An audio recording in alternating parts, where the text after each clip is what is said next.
Twinkle, twinkle, little star, how I wonder what you are. Oh, that's so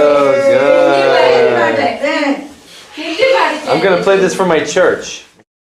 I went to India a couple of years ago to visit the orphanage and the churches that our church has helped build and support over the past 5 years.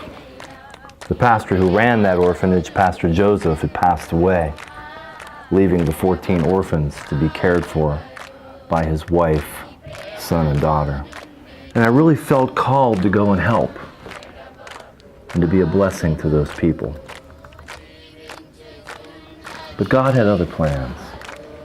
Of course, we helped those children and the people of India, but I ended up being the one that was amazingly blessed by the entire experience.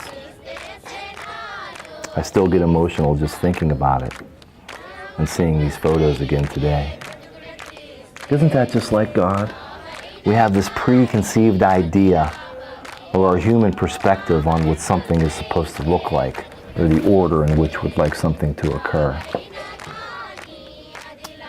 And then God enters the picture and reminds us that He's able to do things much bigger and better than we would have ever imagined.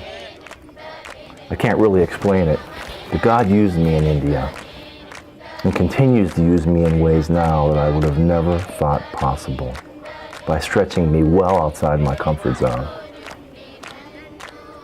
I was recently speaking to one of the people on our historical committee, and she was telling me that when Dr. Hogg started at this church in 1960, that he and his wife Mildred were extremely missions-minded.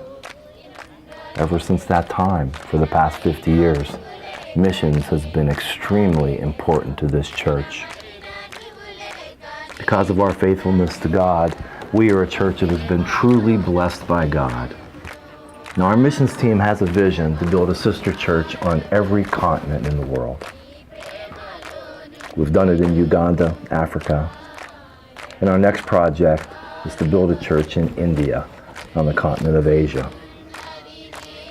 We're planning on building this church in Andhra Pradesh, India, and we'd love for you to participate.